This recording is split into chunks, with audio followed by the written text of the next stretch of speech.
AIMIM का programme हुआ यहाँ पे। यहाँ देखा गया कि जगह जगह पे आपके ही पोस्टर लगे थे, स्वागत कर रहे थे आप असदुद्दीन ओवैसी साहब का। मकसद क्या था? कुछ जनहित के मुद्दे हैं जिन मुद्दों को लेकर आम लोग परेशान हैं, जैसे राशन कार्ड को लेकर, जैसे RTPS काउंटर में कोई काम को लेकर आते हैं तो लोगों से पैसे मांगे जाते हैं। देखिए, गोलीकांड में तो बहुत लोग अपने चिकनी चुपोरी भाषा में तो बहुत भाषण दिया है, हम इसको न्याय दिलाएंगे, न्याय दिलाएंगे। ये हमें लग रहा है जिन लोगों ने न्याय दिलाने का बात कर रहा है वही मैदान छोड़ के भाग गए थे। इस वक्त बिहार में चुनाव है और चुनाव को लेकर आदर्श आचार संहिता लागू हो चुके हैं, और इसी बीच आदर्श आचार संहिता लागू होने के बाद जो राजनीतिक पार्टियों के उम्मीदवार है, जो निर्दलीय उम्मीदवार है, वो सभी लोग आचार संहिता के मद्देनज़र चुनाव प्रचार में लगे हुए हैं। आखिर क्या है आचार संहिता लगने के बाद तैयारी चुनाव को लेकर? बात करने के लिए हमारे साथ निर्दलीय उम्मीदवार मोहम्मद जिन्ना जी है, उनसे बात करेंगे कि आदर्श आचार संहिता लागू होने के बाद चुनाव प्रचार को लेकर वो क्या रणनीति बनाए हैं और किस तरह से वो चुनाव की तैयारी कर रहे हैं। बहुत बहुत स्वागत है आपका। बहुत बहुत धन्यवाद मीडिया के बंधुओं। अभी आदर्श आचार संहिता लागू हो चुके हैं और कुछ सीमाएं हैं गाइडलाइंस के अनुसार कि आपको चुनाव प्रचार करने हैं, क्या तैयारी है आपकी? सबसे पहले तो निर्वाचन का जो गाइडलाइन है उनको सभी कैंडिडेट को, जितने भी प्रत्याशी है, उसको उनका पालन करना जरूरी है। यह देश जो है नियम कानून से बंधा हुआ देश है और संविधान के तहत सभी कार्यक्रम या जितने चुनाव हो या कार्यकलाप हो किए जाते हैं, और हम लोग भी इसी गाइडलाइन का अनुपालन करते हुए क्षेत्र में अपना चुनाव प्रचार भी करते हैं। लेकिन ध्यान रहे सभी को, हम कोई नहीं, सभी को, जितने भी दल है इस विधानसभा क्षेत्र में, जो निर्वाचन आयोग का जो निर्देश है उसका अनुपालन करते हुए ही अपना मेहनत करे, लोगों को समझाए, और उसी अंदाज में मैं भी पूरा क्षेत्र का भ्रमण जो करता हूँ निर्वाचन आयोग का दिशा निर्देश के अनुरूप ही करता हूँ। चलिए, चुनावी मैदान में आप क्या मुद्दा है चुनाव का इस बार? चुनावी मैदान में पहले अहम मुद्दा है लोगों के बीच में जो अभी माहौल है, परिवर्तन का माहौल है। इस परिवर्तन के बीच में परिवर्तन का सवाल आया कहाँ से? मैंने लोगों से जानना भी चाहा आखिर परिवर्तन करना क्यों चाह रहे हैं। तो लोगों का कहना है जो मुझे परिवर्तन उस पार्टी से नहीं है, एलर्जी नहीं है, व्यक्ति विशेष पर है। जो जिस कैंडिडेट को हमने 20 साल समय दिया उन्होंने इस माहौल, इस विधानसभा को विकास की जो है और नेरिया करके विकास के विपरीत वर्क किए, लोगों को गुमराह किए, लोगों को विकास का बात नहीं बता करके लोगों के साथ असम्मानजनक बातें कही। सबसे बड़ा विकास है लोगों के साथ सम्मान के साथ बात करना, उनका बात को सुनना, उनको समझाना और उनको सही काम कराकर उसको फिर भेजना। लेकिन इन्होंने कभी सम्मान ही नहीं किया। रही बात जो जरूरी था आपको शिक्षा का, शिक्षा के बिना देश में कुछ नहीं हो सकता है।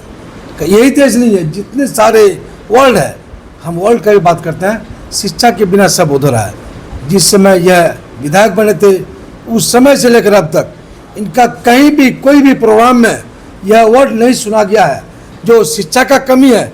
शिक्षा को हम लोग को सपोर्ट करना चाहिए, पदाधिकारी को या सरकार को बोलना चाहिए जो बेहतर शिक्षा मेरे क्षेत्र में कैसे हो। बेहतर शिक्षा के बिना जागृति और विकास अधूरा है। दूसरा नंबर बात, जो पुल पुलिया हाल ही में आप देखे होंगे, एक घटना घटा है बिगुरहाट के बगल में ककरा मुनी जो टेढ़ा पुल है, आपका चैनल के माध्यम से भी इसको बहुत बार चलाया गया है। क्या मनसा है लोगों का? एक सरकार का ध्यान उधर नहीं है या नेताजी उसी को लोगों को खाई में गिरा गिरा के मरवा करके राजनीति करना चाहते हैं। इस प्रत्याशा में इस बार हमें वोट दीजिएगा तो मैं इसको बनवा दूंगा।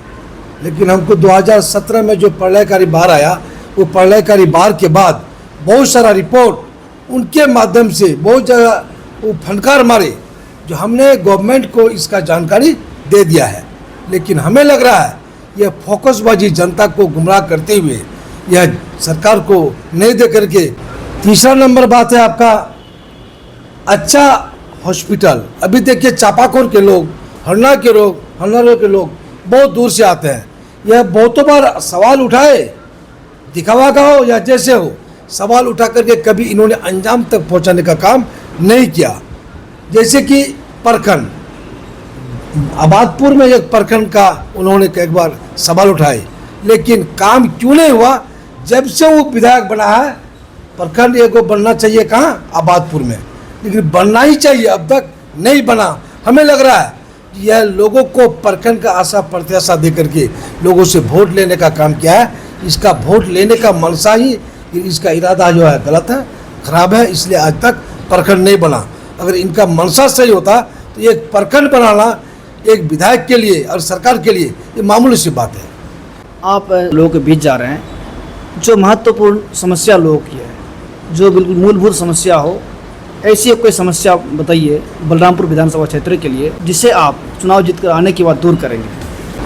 अभी वर्तमान में बिजली कांड से लेकर के इधर हर जगह गूंज रहा है वही गोलीकांड, बिजली गोलीकांड, इसी पर ज़्यादा सवाल। गोलीकांड में क्या करेंगे?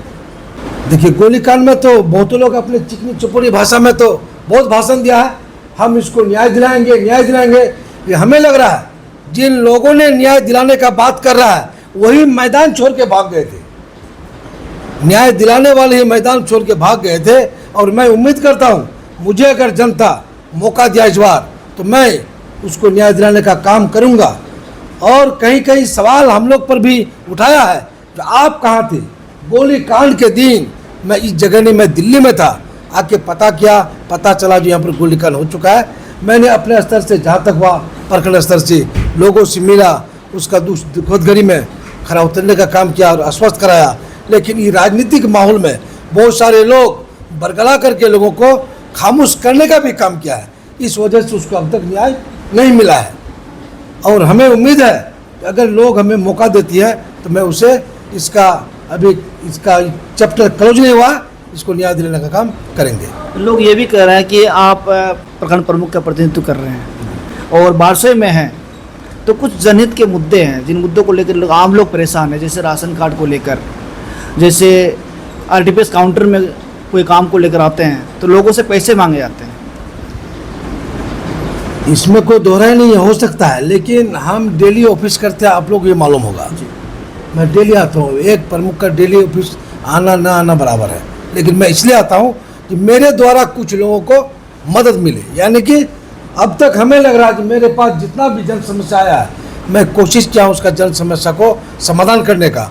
और मैं ये भी बता दूँ कि मेरा 2 टर्म यहाँ पर आने के बाद मुझे कोई नहीं बता सकता है कि मैंने जनता का नहीं सुना। अगर कहीं बाहर से कोई दलाल का चक्कर में पड़ जाता है तो यह हमें लगता है कि मेरा गलती नहीं, उस बिचौलिया जो ठगने का काम करता है और वो बिचौलिया के फेर में पड़ के जो काम करवाता है, ये दोष उनका है। इसलिए मैं कोशिश करूँगा जो इस तरह का कोई अगर शिकायत मेरे ऑफिस में आता है, मेरे सामने आता है, मैं इसको भी सुधारने का काम करूँगा। तो क्या उम्मीद कर सकते हैं बलरामपुर की जनता कि आप अगर चुनाव जीत कर आएंगे, जो लोगों को समस्या है उन समस्याओं से निजात मिलेंगे? देखिए, जब तक जनता और नेता दोनों का सामंजस्य जमीनी स्तर में जब तक नहीं हो, एक दूसरे का नहीं सुनिया नहीं रख पाए, ये असंभव है।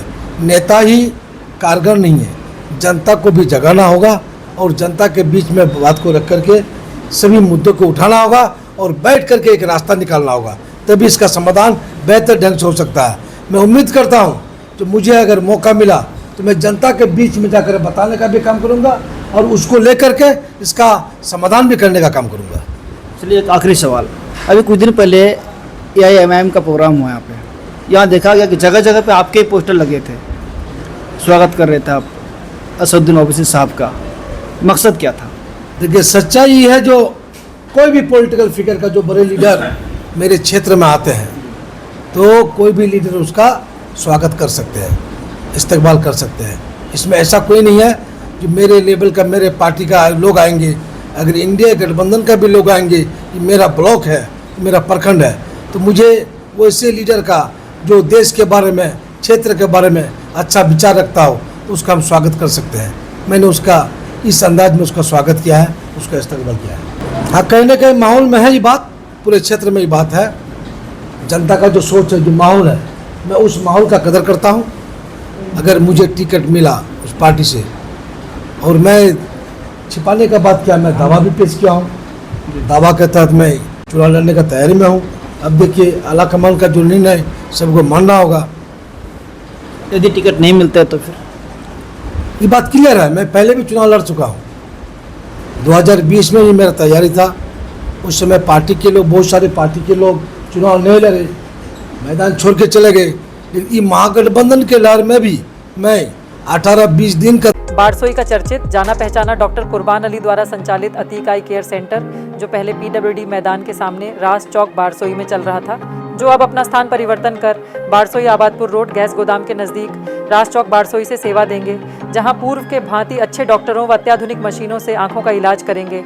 अतीक आई केयर सेंटर का नया भवन और नया जगह आपको नया अनुभव प्रदान करेगा। अधिक जानकारी के लिए स्क्रीन पर दिए गए नंबर पर संपर्क करें।